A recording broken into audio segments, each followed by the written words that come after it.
कार्तिक रमा एकादशी कृष्ण पक्ष व्रत कथा। अर्जुन कहते हैं कि हे भगवान, हे मधुसूदन, हे कृष्ण, इसकी विधि क्या है? इसके करने से क्या फल मिलता है? सो आप इस रमा एकादशी की विधि बताइए और विस्तार पूर्वक कहिए। भगवान श्री कृष्ण बोले कि कार्तिक कृष्ण पक्ष की एकादशी का नाम रमा है। ये बड़े बड़े पापों का नाश करने वाली है। इसका महत्व मैं तुमसे कहता हूँ, ध्यान पूर्वक सुनो। हे राजन, प्राचीन काल में मुचुकुंद नाम का एक राजा था। उसकी इंद्र के साथ मित्रता थी और साथ ही यम, कुबेर, वरुण, विभीषण भी उसके मित्र थे। ये राजा बड़ा धर्मात्मा, विष्णु भक्त और न्याय के साथ राज्य करता था। और राजा की एक कन्या थी जिसका नाम चंद्रभागा था। उस कन्या का विवाह चंद्रसेन के पुत्र शोभन के साथ हुआ। एक समय वह शोभन ससुराल आए। उन्हीं दिनों जल्दी ही पुण्यदायिनी एकादशी भी आने वाली थी। जब व्रत का दिन समीप आ गया तो चंद्रभागा के मन में अत्यंत सोच उत्पन्न हुआ कि मेरे पति अत्यंत दुर्बल है और मेरे पिता की आज्ञा अति कठोर है। दशमी को राजा ने ढोल बजवा कर सारे राज्य में ये घोषणा करवा दी कि एकादशी को भोजन नहीं करना चाहिए। ढोल की घोषणा सुनते ही शोभन को अत्यंत चिंता हुई और अपनी पत्नी से कहा कि हे प्रिय, अब क्या करना चाहिए? मैं किसी प्रकार भी भूख सहन नहीं कर सकता। ऐसा उपाय बतलाओ कि जिससे मेरे प्राण बच सके, अन्यथा मेरे प्राण अवश्य चले जाएंगे। चंद्रभागा कहने लगी कि हे स्वामी, मेरे पिता के राज में एकादशी के दिन कोई भी भोजन नहीं करता। हाथी, घोड़ा, ऊंट, बिल्ली, गौ आदि भी तरुण, अन्न, जल आदि ग्रहण नहीं कर सकते। फिर मनुष्य का तो कहना ही क्या। यदि आप भोजन करना चाहते हो तो किसी दूसरे स्थान पर चले जाइए, क्योंकि यदि आप यहीं रहना चाहते हैं तो आपको अवश्य व्रत करना पड़ेगा। ऐसा सुनकर शोभन कहने लगा कि प्रिय, मैं अवश्य ही व्रत करूंगा। जो भाग्य में होगा वो देखा जाएगा। इस प्रकार से विचार कर शोभन ने व्रत रख लिया और वह भूख और प्यास से अत्यंत पीड़ित होने लगा। जब सूर्य नारायण अस्त हो गए और रात्रि को जागरण का समय आया तो वैष्णव को अत्यंत हर्ष देने वाला परंतु शोभन के लिए अत्यंत दुखदायी हुआ। प्रातःकाल होते ही शोभन के प्राण निकल गए। तब राजा ने सुगंधित काठ से उसका दह संस्कार करवाया, परंतु चंद्रभागा ने अपने पति की आज्ञा से अपने शरीर को दग्ध नहीं किया और शोभन की अत्योचित क्रिया के बाद अपने पिता के घर में रहने लगी। रमा एकादशी के प्रभाव से शोभन को मंदराचल पर्वत पर धन दाने से युक्त तथा शत्रुओं से रहित एक सुंदर देवपुर प्राप्त हुआ। वह अत्यंत सुंदर और रत्न और विद्य मणि जड़ित स्वर्ण के खंभों पर निर्मित अनेक प्रकार की मणियों से सुशोभित भवन में बहुमूल्य वस्त्रों, भूषणों तथा छत्र और चवर से सुशोभित गंधर्व और अप्सराओं से युक्त सिंहासन पर आरूढ़ ऐसा शोभायमान होता था मानो दूसरा इंद्र विराजमान हो।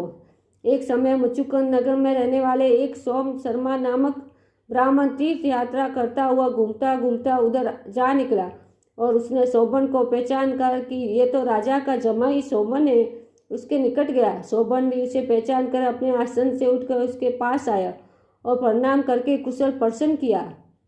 ब्राह्मण ने कहा कि राजा मुचुकुंद और आपकी पत्नी कुशल से हैं।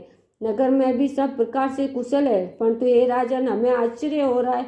आप अपना वृत्तांत कहिए। ऐसा सुंदर नगर जो कभी देखा न सुना, आपको कैसे प्राप्त हुआ? तब शोभन बोला कि कार्तिक कृष्ण रमा एकादशी का व्रत करने से मुझे ये नगर प्राप्त हुआ, परंतु ये अस्थिर है। ये स्थिर हो जाए ऐसा उपाय कीजिए। ब्राह्मण कहने लगा कि हे राजन, ये स्थिर क्यों नहीं और किस स्थिर कर सकते हैं, आप बताइए। मैं अवश्य वह उपाय करूंगा। मेरी इस बात को आप मिथ्या न समझे। शोभन ने कहा, मैंने इस व्रत को श्रद्धा रहित होकर किया तो ये सब कुछ अस्थिर है। यदि आप मुचुकुंद की कन्या चंद्रभागा को यह सारा वृत्तांत कहे तो वह स्थिर हो सकता है। ऐसा सुनकर उस श्रेष्ठ ब्राह्मण ने अपने नगर में लौटकर चंद्रभागा से सब वृत्तांत कह सुनाया। ब्राह्मण के वचन सुनकर चंद्रभागा बड़ी प्रसन्नता से ब्राह्मण से कहने लगी, हे ब्राह्मण, यह सब बातें आपने प्रत्यक्ष देखी या स्वप्न की बातें कर रहे हैं? ब्राह्मण कहने लगा, हे पुत्री, मैंने वन में तुम्हारे पति को प्रत्यक्ष देखा है। साथ ही किसी से विजय न हो ऐसा देवताओं के नगर के समान उनका नगर भी देखा है। उन्होंने ये भी कहा है कि ये स्थिर नहीं है। जिस प्रकार वह स्थिर रह सके सो उपाय करना चाहिए। चंद्रभागा कहने लगी, हे विप्र, तुम मुझे वहां ले चलो। मुझे पतिदेव के दर्शन की तीव्र लालसा है। मैं अपने किए हुए पुण्य से उस नगर को स्थिर बना दूंगी। आप ऐसा कार्य कीजिए जिससे उनका हमारा सहयोग हो, क्योंकि वियोग को मिला देना मान पुण्य है। सोम शर्मा ये बात सुनकर चंद्रभागा को लेकर मंदाचल पर्वत के समीप वामदेव ऋषि के आश्रम पर गया। वामदेव जी ने सारी बात सुनकर वेद मंत्रों के उच्चारण से चंद्रभागा का अभिषेक कर ऋषि के मंत्र के प्रभाव और एकादशी के व्रत से चंद्रभागा का शरीर दिव्य हो गया। वह दिव्य गति को प्राप्त हुई। इसके बाद बड़ी प्रसन्नता के साथ अपने पति के निकट गई। अपनी प्रिय पत्नी को आते देखकर शोभन अति प्रसन्न हुआ। उसे बुलाकर अपनी बाहीं तरफ बिठा लिया। चंद्रभागा कहने लगी, हे प्राणनाथ, आप मेरे पुण्य को ग्रहण कीजिए। अपने पिता के घर जब मैं 8 वर्ष की थी से विधि पूर्वक एकादशी व्रत को श्रद्धा पूर्वक करती आ रही हूँ। इस पुण्य के प्रताप से आपका यह नगर स्थिर हो जाएगा तथा समस्त कर्मों से युक्त होकर पल्ले तक रहेगा। इस प्रकार चंद्रभागा ने दिव्य आभूषणों और वस्त्रों से सुशोभित होकर अपने पति के साथ आनंद पूर्वक रहने लगी।